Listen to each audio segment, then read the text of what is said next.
Vamos a dar permiso a que todos entren, perdón, pero son cosas de la tecnología. Ya que están entrando todos, vamos a usar este momento para explicar algo muy importante. Hay veces que las parshiot se lee una parashá por semana y hay veces, particularmente en los años que no son bisiestos, como es este año, es importante saber que hay muchas parshiot que se unen. Y este es el caso de la parashá Tatzria Metzorah. Entonces, son dos parshiot que suelen estar juntas y también están muy importantes que sus temas se tocan uno al otro. Eso es un tema muy importante. Como expliqué hace un momento, la semana pasada comenzamos una parashá que se llama Shemini. Y en la parashá Shemini comenzamos unas leyes muy importantes que son las leyes de Taor, que significa pureza, y Tamé, que significa impureza. Realmente son de los temas más difíciles que uno puede entender, porque bajo ningún concepto la pureza y la impureza tienen que ver con nada físico. Entonces, nosotros estamos tan arraigados a nuestra fisicalidad que nosotros sentimos que puro es sinónimo de limpio y que impuro es sinónimo de sucio. Y la realidad es que nada tiene que ver la pureza y la impureza con aspectos físicos. Los aspectos físicos son físicos y Taor y Tamé significan términos completamente de índole espiritual. Entonces, la semana pasada hablamos de la inauguración del Mishkan, hablamos de la desafortunada muerte de los hijos mayores de Aarón, y precisamente explicamos que el Cohen y todos los descendientes de Aarón, que van a ser Kohanim, que son los sacerdotes, básicamente de las cosas más importantes, que ellos, su función más importante, es la de hacer Evdel. La palabra Evdel en hebreo significa diferenciar.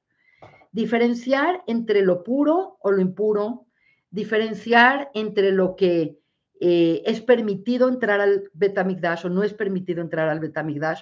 Quiere decir, ellos son como expertos en entender esos tenues límites que están en el mundo y que obviamente se tienen que respetar mucho y más cuando se trata de conectar con Hashem. Por lo tanto, la semana pasada hablamos de la inauguración del Mishkan.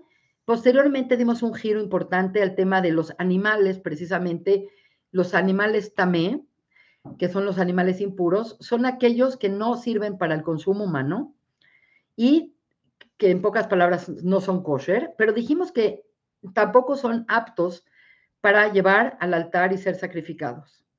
Entonces es muy interesante porque ya empezábamos con ese tema de hablar de lo puro y de lo impuro, y obviamente las parshiot de esta semana, Tatzria y Metzorah, van a hablar particularmente de esto, pero extensamente. Por lo tanto, pues son temas difíciles porque antes de entrar yo a esta clase, ya vi que nuestro compañero Francisco Baldoví nos decía cómo lograr ese estado de pureza para siempre poder estar conectado con Dios. Y la respuesta es que no se puede estar siempre conectado con Dios, no estamos preparados para eso. Y por lo tanto, las leyes de pureza y las leyes de impureza no son nada más lo que tú quieres de estar puro, sino que muchas condiciones naturales y fisiológicas creaban pureza o creaban impureza. Entonces, definitivamente nuestra realidad física nos permite en ocasiones estar en el lado de la pureza y hay ocasiones donde estamos en el lado de la impureza. Y es algo fisiológico y es algo natural que la persona tenga diferentes tiempos en los ciclos de la vida. Para poder explicar esto, vamos a ver que, por ejemplo, el extremo de lo que es impuro es la muerte. No sé si sabían eso. Quiere decir, si nosotros podemos decir, bueno, dime qué es lo más impuro que hay en el mundo, y la impureza es la muerte. ¿Y qué es lo más puro que hay en el mundo? La vida. Entonces, realmente estamos ante una dicotomía de la cual estamos sujetos los seres humanos. Las personas estamos en contacto con la vida y con la muerte. No digo por ser doctora, lo digo porque todos hemos tenido que ir al panteón, todos hemos tenido que ir al sepelio de algún abuelito, de algún amigo. Quiere decir, es algo que es natural para todos los seres humanos, porque estamos los seres humanos, por lo menos en este mundo físico, sujetos a una realidad física y estamos sujetos a la mortalidad. La pregunta es por qué la muerte es lo más drástico de tamé, de impureza, y lo que quiero explicar es que el término de pureza y impureza, como estaba explicando, que es una característica meramente y totalmente espiritual, tiene que ver con poder estar en el mayor potencial. Entonces, entre más potencial algo tiene, más puro es. Y cuando algo que tenía potencial de convertirse en algo mejor, potencial de mejorar, potencial de crecer, potencial de cambiar, ese potencial que da la vida genera pureza. Y cuando algo que tenía ese potencial se vacía, en esta realidad física que vivimos, no hay lugares vacíos. Entonces, o el cuerpo está lleno de vida, y cuando la vida se retira, el cuerpo pierde ese potencial, inmediatamente ese vacío es captado por fuerzas de decaimiento, y eso es precisamente lo que es la impureza. Por lo tanto, podríamos decir que estos son los extremos, pero tenemos otras muchas explicaciones de situaciones que generan pureza, generan impureza. Por ejemplo, cuando una mujer está en su etapa reproductiva, que comienza en la pubertad, el promedio 12, 13 años comienza a menstruar, la mujer en una manera cíclica tiene periodos que se llaman periodos puros y periodos impuros. ¿Por qué? Porque la menstruación no es por suciedad, ni mucho menos. La menstruación es un producto de que algo que tenía el potencial de vida no se dio. Y por lo tanto, cuando la mujer está preparando su endometrio y está preparando toda su alza hormonal para ovular, y eventualmente esa ovulación es sacar una célula que es capaz de ser fecundada para producir vida, si no hubo fecundación, que en la mayoría de los casos no hay fecundación, quiere decir, la vida de una persona puede tener 3, 4, 5 hijos, pero la persona ovula en un año por lo menos unas 13, unas 12, 11 veces. Entonces, a lo largo de todos los años, entre los 12 años y los 50 años, que es el periodo menopáusico, ¿cuántas veces la mujer no ovuló y no tuvo concepción? Y por lo tanto, la menstruación, que es algo completamente natural, fisiológico, que es parte de nuestro reloj natural, la menstruación misma produce un estado llamado nidá, y el estado de nidá es un estado de impureza. Y hablo particularmente de esto porque precisamente después de contar ciertos días después de haber menstruado y ver que hay 7 días limpios, que ya no hay sangrado, que ya no sale nada transvaginalmente, la mujer va a la mikve, va a las aguas de pureza. La mikve es un cuerpo de agua corriente, de agua que corre. Puede ser agua de lluvia, como es en la Ciudad de México, puede ser el mar, como es en la playa, puede ser un río, puede ser un manantial. Quiere decir, tiene que ser agua no estancada, no una piscina, no una tina, sino agua que está en un constante fluir, y entrar después de haber contado 7 días, entrar en el octavo día, que es más bien el principio del octavo día, que es en la noche, la mujer entra a la mikve y consigue el estado de pureza. Entonces, en esta parashá, particularmente, cuentan de estados de impureza causados por cuestiones completamente naturales y fisiológicas, que no tienen ninguna connotación negativa y menos no tienen una connotación de suciedad. Y es bastante interesante que, por ejemplo, tenemos la situación de una mujer que tuvo un embarazo, que dio a luz un bebé sano y que el bebé ya nació, y el bebé y esa salida de esa vida y dejar otra vez en el útero ese espacio vacío, el cuerpo lo resiente y de cierta manera hay una pérdida de potencial espiritual, aunque el bebé nació y todos están felices, y el hecho del nacimiento, el hecho del alumbramiento de un bebé, tanto femenino como masculino, crea un espacio de impureza. Entonces la mujer tiene que contar tantos días, que tiene que ver mucho con la cuarentena, que es prescrita por los doctores, pero cuenta tantos días. Si es para un niño, la impureza es menor, y si es para una niña, la impureza es mayor. Entonces, esta es parte de la parashá. Entonces, quería explicarles que cosas completamente naturales, como son en el ciclo de la vida de la persona está sujeta a momentos de impureza y a momentos de pureza. Ahora, ¿para qué sirve estar puro o para qué sirve estar impuro? La realidad es que la pureza y la impureza tienen que ver con poder o no poder entrar al Betamigdash. Quiere decir, una de las condiciones para poder ir al templo o ir al Mishkan y llevar un corbán, llevar una ofrenda, ya sea de trigo o ya sea de animales o ya sea de vino, lo que sea, para que la persona pueda entrar en ese recinto, la persona tiene que estar pura. Entonces, la realidad es que todo este tema de pureza y impureza, a nosotros, mientras que no hay templo, no es tan importante. Quiere decir, la persona inherentemente, después de que se destruyó el templo, se perdió la capacidad de purificarse, porque para purificarse se requería de las cenizas de la vaca roja.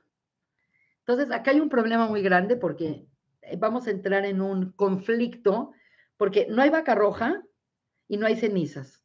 Para poder hacer las cenizas de la vaca roja, la persona tenía que estar pura, pero hoy nadie está puro, porque cualquier persona que haya estado en contacto con algunas cosas como muertos o con algunos reptiles muertos o algunos animales muertos, la persona está impura y no existe nada en este mundo que hoy en día tenga la posibilidad de purificar de la muerte. Entonces, todos estamos impuros, pero por otro lado, no tenemos la necesidad de entrar en el Betamigdash y por lo tanto estamos todos iguales. Estamos todos amolados, sin vaca roja, sin la pureza, sin las cenizas y sin el Betamigdash. Entonces, de las pocas cosas que sí pueden purificarse en estos días, por no decir casi la única, es la mujer que tiene que entrar a la mikve después de un periodo natural de ya sea de una menstruación, o ya sea de un aborto, o ya sea de un alumbramiento. Y esa es la única de todas las purificaciones que está vigente después de que ya no hay templo y que no hay vaca roja y que no hay cenizas de vaca roja. Aquí hay algo muy interesante porque esta clase tiene demasiado, esta parashá tiene demasiado material y me imagino que todos han oído de la importancia de hablar bien, porque hablar mal de alguien causaba una enfermedad llamada tzorat, que es como un tipo de psoriasis, que daba en la piel, pero que también podía dar en la ropa de la persona y también podía dar en las paredes de la casa.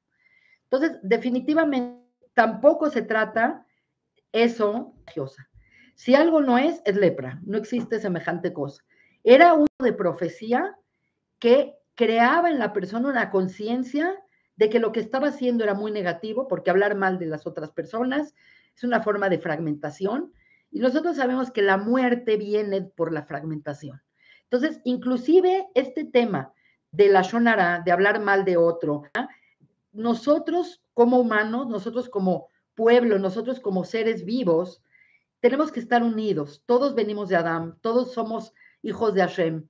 Y cualquier elemento que fragmente la unión de Israel o la unión de las personas, trae esa fragmentación, trae ruptura y la ruptura trae muerte.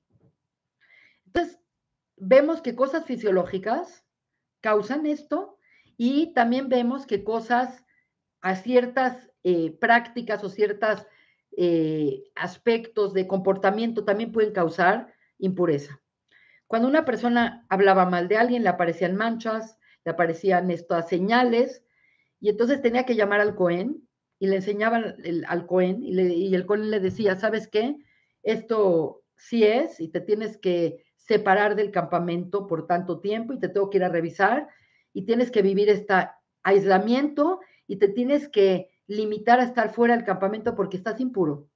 Entonces, es muy interesante porque el propósito de esta clase es explicar y redondear un poco el concepto de las impurezas, del concepto de la impureza. Entonces, la impureza puede ser causada por cosas fisiológicas, normales, etcétera, etcétera, por la muerte, pero también por ciertas actitudes negativas que nosotros tengamos. Entonces, como nosotros no podemos hoy en día evitar la impureza de la menstruación, la impureza de tener un bebé, la impureza de tener ciertas descargas sexuales, etcétera, etcétera. Entonces, ¿qué sí nos queda? Lo que sí nos queda a las mujeres es usar los periodos correctos para tener relaciones. Hay momentos de que no se puede tener relaciones, y creo que lo más importante es la capacidad que tenemos de no morir por la boca.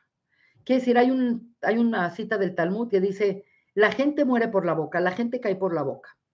Entonces, el concepto es, si realmente quisiéramos en este momento mejorar nuestra pureza, las personas deberíamos definitivamente que cuidar lo que hablamos. Me están diciendo que el sonido está mal y no sé qué puedo más hacer. Me da mucha pena. Hay gente que me dice que se escucha bien y hay gente que me dice que se escucha mal. No sé, no se oye. Unos me escuchan bien, unos me escuchan mal, no sé qué hacer. Miren, voy a continuar y con suerte se graba y lo pueden ver después los que no me escuchan bien. No sé la verdad qué hacer. Ahora, lo que quiero contarles en este momento es que tenemos como ciertos elementos que sí podemos trabajar en ellos para crear pureza, y hay ciertas cosas que no podemos trabajar en ellos. En las cosas fisiológicas no podemos trabajar en ellas. En quitar la muerte, quitar la impureza que causa la muerte, hoy en día no podemos hacer nada. Pero, ¿qué sí podemos hacer? Que repara en nuestro estado de pureza y de impureza, y obviamente por consiguiente en nuestra posibilidad de conectar con Dios o de no poder conectar con Dios. Y yo creo que hay dos temas acá muy importantes que se sobreentienden como temas centrales que sí está en nuestra posibilidad crear. Uno es nuestra forma de hablar. Nuestra forma de hablar es determinante porque nosotros sabemos que Dios creó a través de la palabra. Entonces, cuando en la Torah te dicen, nace Adam Quetzalmeinu Quetmuteinu, hagamos al hombre a imagen y semejanza, y el hombre es el único ser que puede hablar, porque bueno, los animales se pueden comunicar, hasta las plantas se pueden comunicar, pero no pueden hablar, no pueden crear una sinfonía, no pueden crear un soneto, no pueden crear un poema, ¿ok? Entonces, los seres humanos, lo que nos hace más humanos es precisamente hablar. Por lo tanto, las personas deberíamos de generar una conciencia muy seria de que hablar es lo que nos hace ser divinos. Y por lo tanto, las personas no pueden hablar mal de otras personas. Obviamente hay muchas leyes donde si vienen a preguntarte a una persona y sabes que es un homicida o es un ladrón o es una persona mala, claro que tienes que avisar, eso no, de eso no se trata. Pero en general, muchas veces la persona le parece simpático y le parece padre el chisme y venir a contar cosas de otras personas, de hablar de otras personas.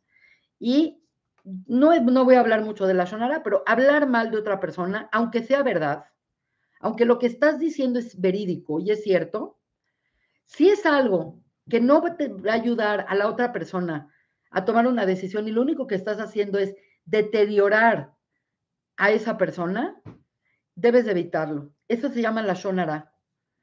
Hay una peor que la Shonara, que se llama Motzi Shem Ra, que es el acrónimo de Metzora, Motzi Shem Ra. Motzi Shem Ra es no nada más hablar mal de alguien, decir algo de alguien negativo y falso. Entonces, hay la Shonara, que es decir algo negativo, descontextualizado, puede ser verdadero, pero que le va a ir mal a la otra persona por haberlo dicho. Y hay el Motzi Shem Ra, que es de plano hablar mal de alguien que ni siquiera sea verdad. Entonces, la cuestión es que acá no puedes hablar mal de nadie, a menos que sea debido a muerte. Como expliqué, que hay casos que sí tienes que alentar a alguien y decirle, sabes que no te metas con esta persona, es un defraudador, o esta persona. Eso, claro que se tiene que hacer, y hay leyes muy específicas, y hay libros específicos de la Shonara. Hubo un rabino, que es el Hafetz Haim, que él dedicó su vida a detallar todas las leyes de la Shonara, porque cuando una persona antiguamente, como en la época de la Torah, en la época de Miriam, etcétera, etcétera, hablaba la Shonara, Dios le instruía y le decía, es tan malo lo que tú hiciste que vas a tener que aislarte del campamento con la finalidad de que entiendas el daño que le hiciste a esa persona, que lo aislaste de la sociedad. Entonces, ahora no hay esta señal, quiere decir, al momento de que no hay profecía, tampoco esta señal aparece, y la persona puede decir, pues yo hablo mal de quien quiera, a mí me vale, a mí no me ha pasado nada y voy a seguir hablando mal. Y hay como culturas familiares de gente que les gusta hablar mal. Bueno, pues hablar mal es terrible. La Shonara es el lenguaje que usa el mal para expresarse. Y por lo tanto, definitivamente la persona cae e incurre en algo terrible porque es un tipo de muerte crear la Shonara. Entonces, definitivamente en términos de pureza y impureza, los seres humanos tenemos una arma maravillosa para evitar la impureza que causa hablar mal de otras personas. Así como Dios crea la realidad a través de la palabra, también nosotros creamos realidades a través de nuestras palabras y no hay vuelta atrás. Una vez que una persona habló de alguien mal, esto se esparce y ya no hay manera de arreglarlo, aunque vayas con la persona y le pidas perdón, ya hay un daño, ya hay una fragmentación y eventualmente esa fragmentación lleva a la muerte. Eso sí podemos hacer. Y otra cosa que también podemos hacer, y que también entra en esta parasha, y es un tema muy fascinante, es cuidar mucho nuestra sexualidad. La persona piensa que la sexualidad, por un lado la ven como, pues es algo fisiológico, los animales se reproducen, los seres humanos se reproducen, claro, la sexualidad es fisiológica, pero en esta parasha particularmente aparece la mitzvah, el precepto de Brit Milá. Y les quiero decir algo muy importante. El precepto de Brit Milá, la realidad es que es el precepto uno del judaísmo. Porque si nosotros vemos los 613 preceptos, pues como que no saben ni a cuál irle. El Shabbat y el Kashrut, y tienes esto y tienes el otro, y tienes que decir Shema Israel. Pero si nosotros trazamos el desarrollo del pueblo de Israel, el primer precepto que le fue dado a Abraham, que es el padre del monoteísmo, que es el padre de Am Israel, que es también el padre de otras naciones, es Brit Milá, la circuncisión. Y obviamente la circuncisión, aunque se llama Brit Milá, que es el pacto de la palabra, la circuncisión se hace en el miembro sexual. Y por lo tanto es sumamente valioso entender qué significa el Brit Milá. Entonces, así como explicamos que la persona que está impura tiene que contar 7 días puros para después el 8º día purificarse, pues resulta que acá vemos un patrón sumamente interesante que es el Brit Milá se tiene que hacer en el 8º día. Entonces, aquí estamos viendo algo muy interesante. 7 días contarás, días limpios, para entrar a la mikve y purificarte. De la misma manera que ahorita estamos contando el Omer, que dice exactamente igual, contarás para ti 7 semanas completas. ¿Para qué? Para purificarte.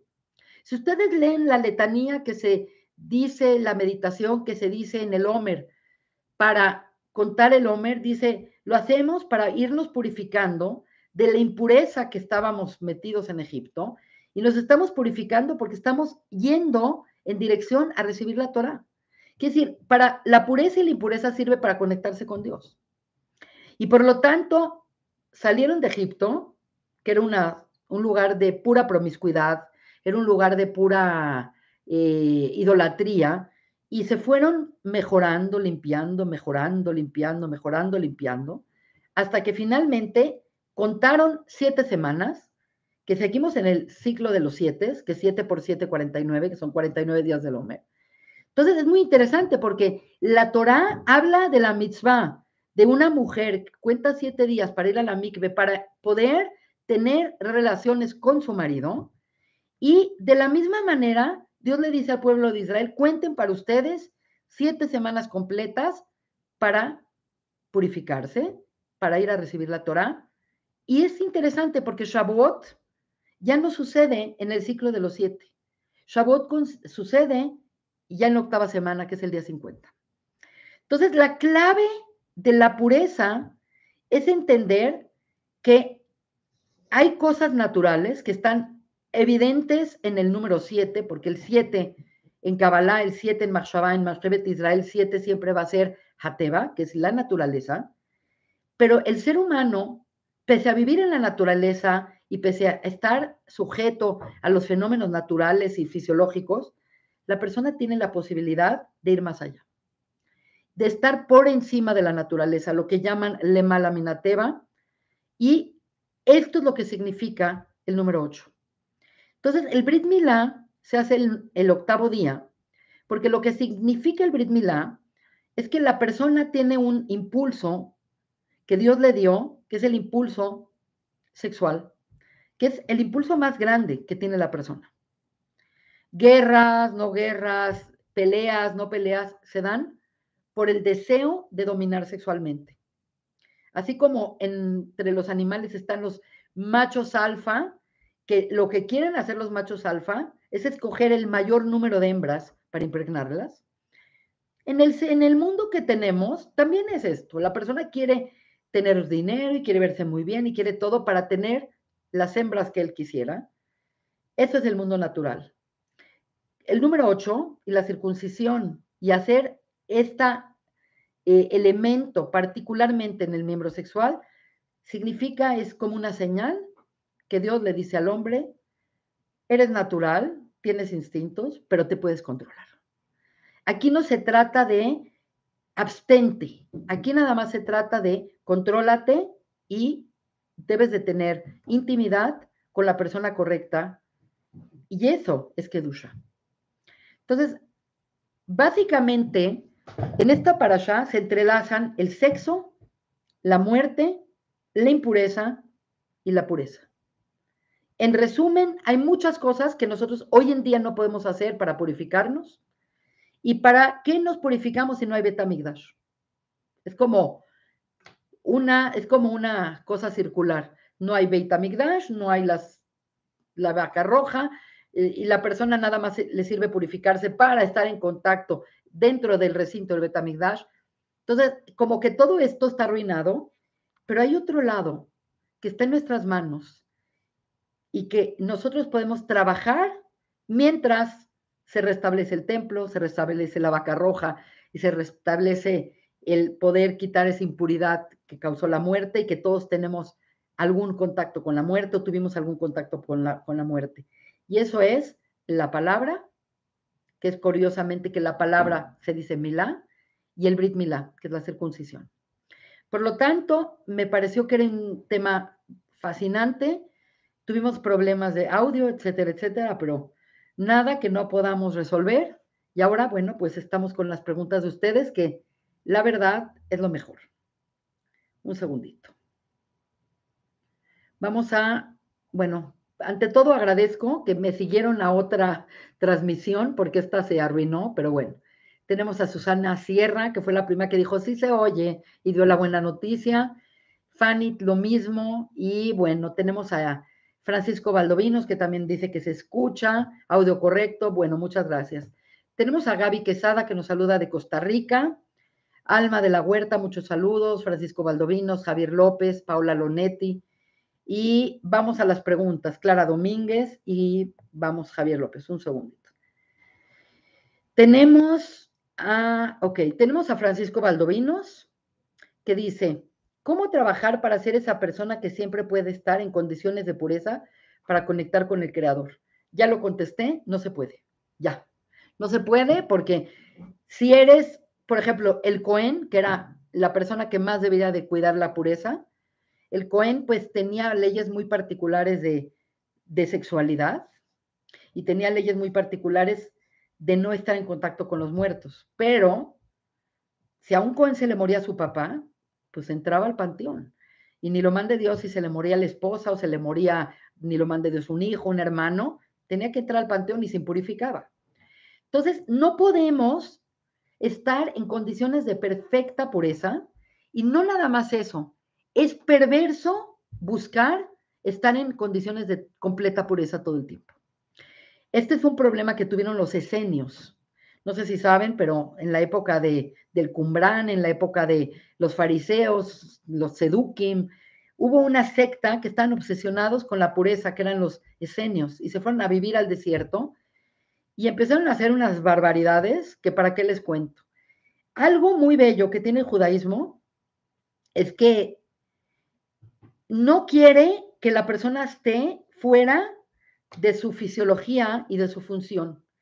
Dios te dio sexo y te dio órganos para disfrutar sexualmente y quiere que lo hagas, pero no lo hagas desenfrenadamente, no lo hagas con cualquier persona, lo hagas con la persona correcta en el momento correcto. Lo mismo con la comida y lo mismo con el vino y lo mismo con miles de cosas. No hay un problema de tener dinero, no hay un problema de tener lujos. El tema es tener un control. De cierta manera es algo que nos quiere instruir la Torá en tener un equilibrio y que nosotros estemos por encima de estas pulsiones y no estas pulsiones por encima de nosotros. Entonces, no hay ninguna necesidad de estar buscando cada instante la pureza, porque si tengo mi regla o tengo esto o di a luz, voy a entrar en impureza y no importa. Hay la manera de regresar a un estado de pureza y lo que hay que cuidar es únicamente el estado de pureza que existe en nuestras manos, que como acabo de explicar, está contenido en nuestra forma de hablar y el contenido de nuestra habla y en nuestra sexualidad. Así que bueno, qué bueno que preguntaste eso porque difiere esto mucho de otras religiones. Esto es muy claro. Muy bien. Tenemos a Claudia Pinzón. Muchos saludos, Claudia. Y siempre gracias por tus donativos. Nunca te digo gracias, pero muchas gracias. Tenemos a Ludis Linares, que nos saluda. Ahora nos pregunta Claudia y dice, más allá de lo fisiológico, en el sentido práctico y espiritual, ¿cuál sería el balance entre puro e impuro? El tema es que, como expliqué, hay cosas que no podemos quitar. Todos los seres humanos estamos sujetos a la impureza de la muerte. Porque si tú caminaste o fuiste a las, no sé, a ver a las momias de Guanajuato, tú caminaste y entraste a un panteón en Día de Muertos, ya tienes el tema de la impureza y no hay nada que lo pueda quitar. Entonces, eso no importa. Entonces, el balance correcto es cuidar la impureza en estos términos, en lo que hablamos, en lo que comemos, que dijimos la semana pasada, y en nuestra sexualidad. Ahí está la posibilidad nuestra de hacer nuestra parte. Y las cosas fisiológicas son fisiológicas y las tenemos que vivir como tal. Entonces, quiero que se entienda que esos estados eran cambiantes. Nadie estaba en un estado de perpetua pureza, nadie. Y tampoco Dios quiere que lo estemos. Es muy interesante, pero en esta vida uno tiene que experimentar esos contrastes y es muy dinámica la vida. Entonces, la vida no es parejita, estar vivo es tener esta oscilación, como el corazón que de pronto está así y la respiración está así. Así también es nuestro lado de pureza y de impureza, es normal, pero lo que esté en nosotros controlar, Dios nos dice, contrólenlo. Muy bien. Tenemos a Marco, nos saluda, Araceli Gómez también. Francisco Baldovino nos dice, entonces cuando dormimos, nos volvemos impuros porque morimos y al despertar se lavan las manos. Es cierto. Para los que no saben, en el sueño, cuando una persona sueña, cuando una persona duerme, pasa por muchas etapas. Y siempre el nefesh, que es la parte más baja, la parte animal de la persona, se queda en el cuerpo, que es lo que permite que los órganos sigan vitales, por así decir. Pero partes superiores del alma se desprenden, se aligeran. Y el desprendimiento de la neshama del cuerpo, aunque sea momentáneo, aunque sea por un instante, es una probadita de la muerte. Entonces, en el Talmud dicen que el sueño es una 60ª parte de la muerte. Y es precisamente por eso que al despertar hay que lavarse las manos de la misma manera que se lava uno las manos cuando va al panteón. Porque hay formas de lavar las manos. Hay la forma de lavarse las manos cuando comes pan, que haces 1, 2, 1, 2, pero la forma para lavarse las manos al despertar o después de ir al panteón es una, 3 veces alternadas, para que lo sepan. Ok, tenemos a Fanny, que nos dice, para la mujer cuando está en su periodo también sería estar impura, 100%. El periodo de impureza en la mujer es de los pocos periodos que se pueden revertir esperando los días. Entonces, en el judaísmo está completamente prohibido tener relaciones sexuales durante la menstruación. Y después los jajamim crecieron el periodo de espera hasta ir a la mikve para que la persona se purifique. Por la Torah son los días de la menstruación, son 7 días, pero los jajamim lo hicieron un poco más largo, lo cual es muy difícil, ¿eh? Pero por otro lado, tiene sus problemas, pero tiene sus encantos tener esta disciplina. Porque entonces, al tener periodos de abstinencia y periodos que se fomenta la sexualidad, se vuelve más interesante la vida sexual en la pareja. Entonces, esto es algo muy, muy fuerte que está contenido en las leyes de Arayot. Las leyes de Arayot son las leyes de sexualidad que van desde las relaciones prohibidas, que pueden ser, por ejemplo, la relación de un padre con una hija, de una madre con un hijo, y dentro de las últimas de las Arayot está contenida la mujer menstruante. Entonces, la mujer no debe de tener relaciones mientras menstrua, además no es sano. Eso es importante. Tenemos a Javier López y dice, se considera cuando dormimos una 60ª parte, en efecto tú ya lo contestaste, y por eso se acostumbra a lavar las manos de forma ritual al despertar, también cuando vas al panteón. En efecto, Javier, te había contestado de manera perfecta, Francisco, tu pregunta. Así que súper bien. Tengo algunas personas que no me escucharon bien, tengo que revisar otra vez mi audio. Y bueno, vamos a ver si vemos otras, como que hubo un momento que la gente no me escuchaba bien, otros sí me escuchaban bien, pero bueno. Quiero ver qué más preguntas tenemos. Bueno, Francisco siempre tiene muy buenas preguntas. Estamos para tomar acción, es decir, buscamos observar las mitzvot de acuerdo con la armonía, atención, intención, emoción, que nos llevará a conectarnos entendiendo que es una oscilación. Exactamente.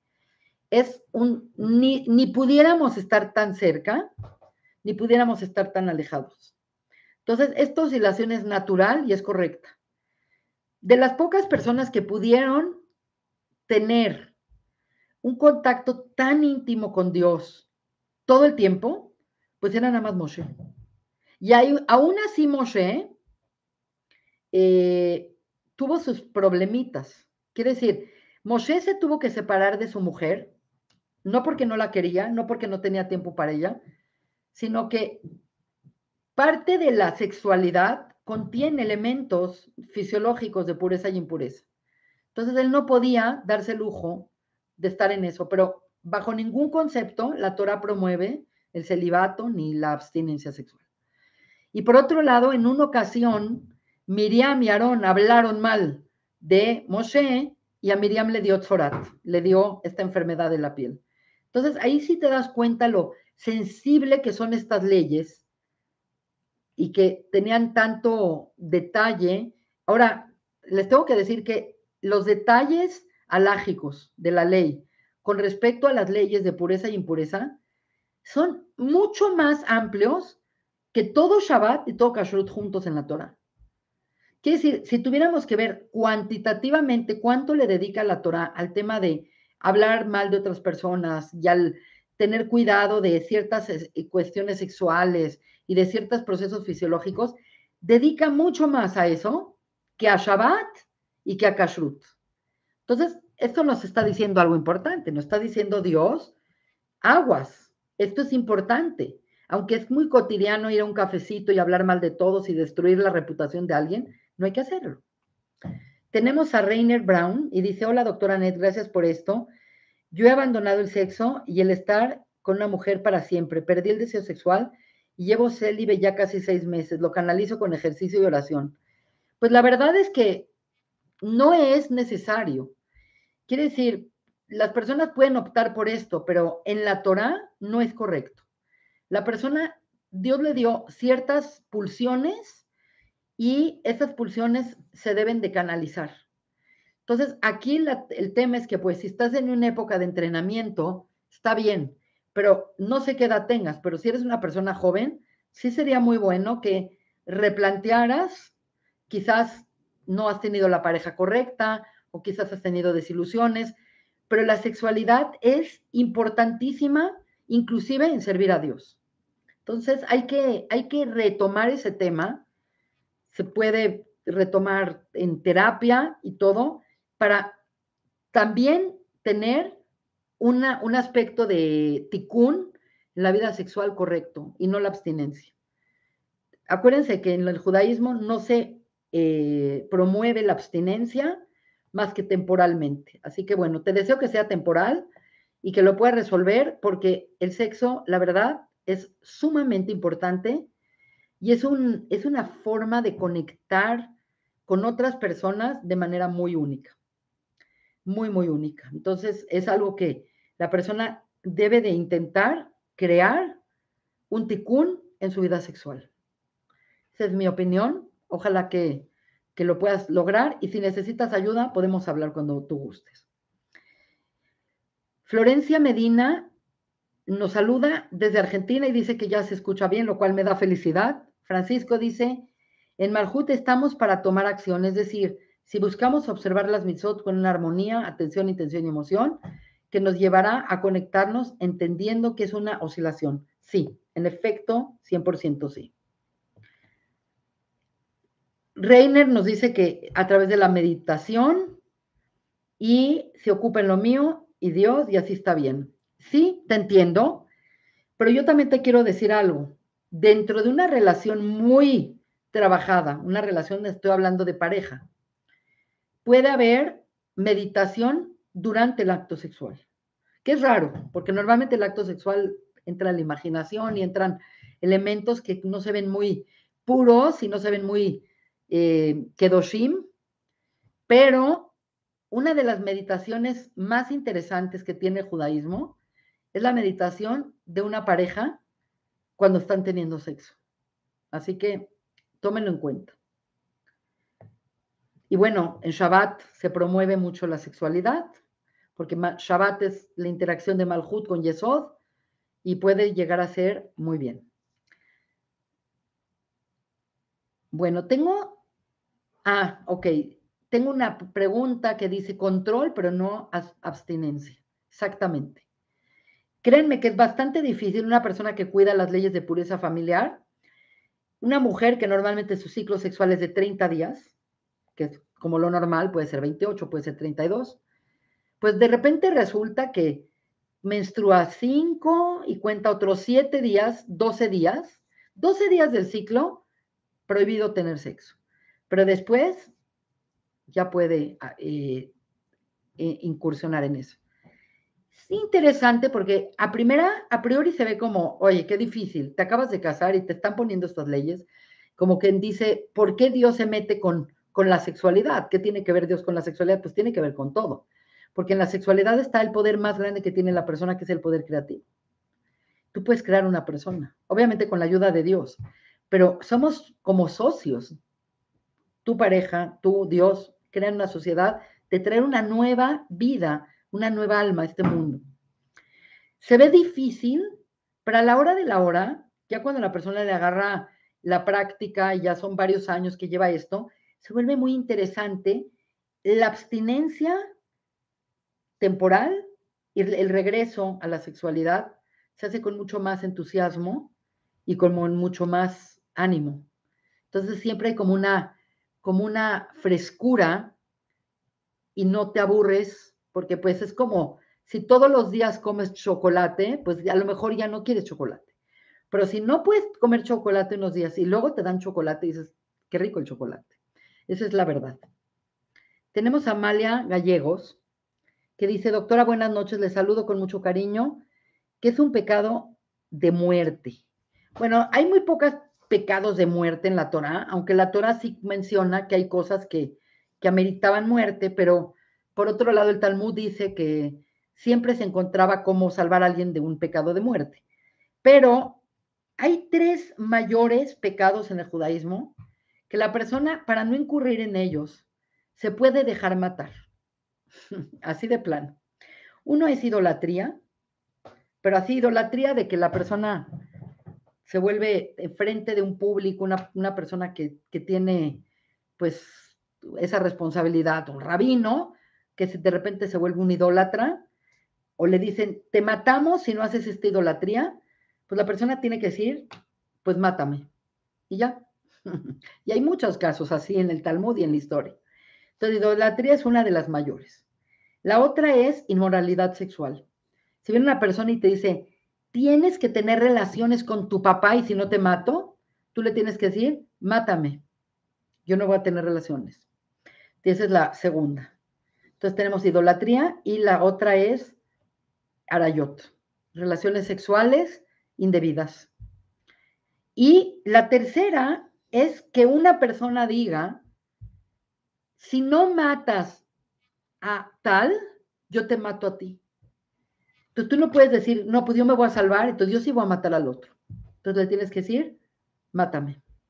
Entonces, las tres como pecados o las tres cosas que una persona no puede incurrir en ellas para salvar su pellejo es cometer idolatría, siendo un líder o siendo una persona pública, cometer arayot, inmoralidad sexual terrible y asesinato. Esto no significa que si alguien te viene a matar no lo matas tú primero. Estoy hablando de un asesinato donde una persona te obliga a matar a alguien. Tú no puedes decir, pues lo mato porque yo quiero vivir. No puedes. Es un tema, ¿eh?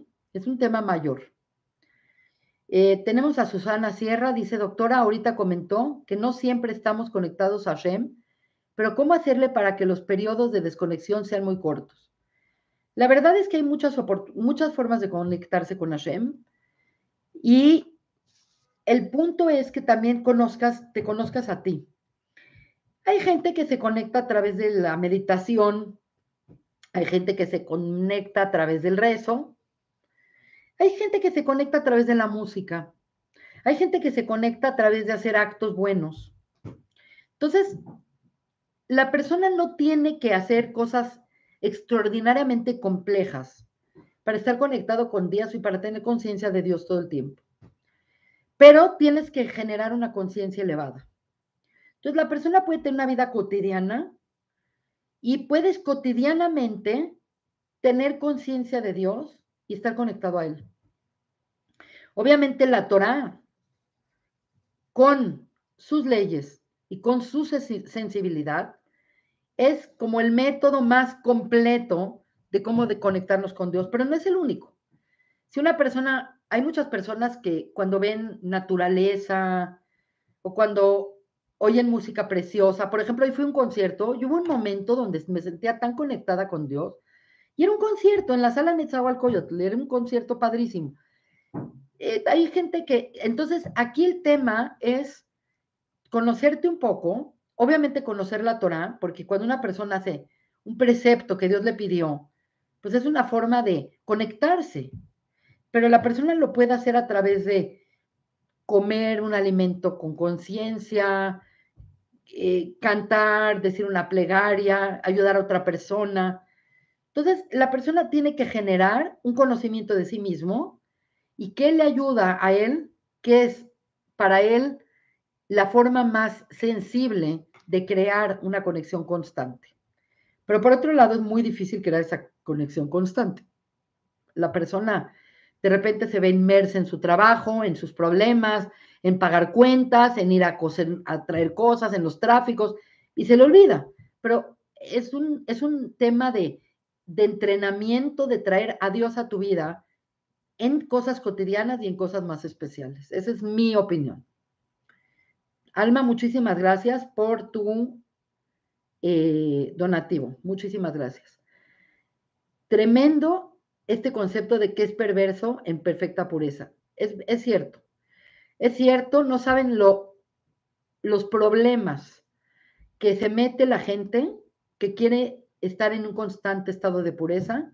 Luego pueden desarrollar lo que se llama el OCD, el problema de obsesión, y no te la acabas. No es nada sano. Hay que entender que hay momentos y momentos y no pasa nada.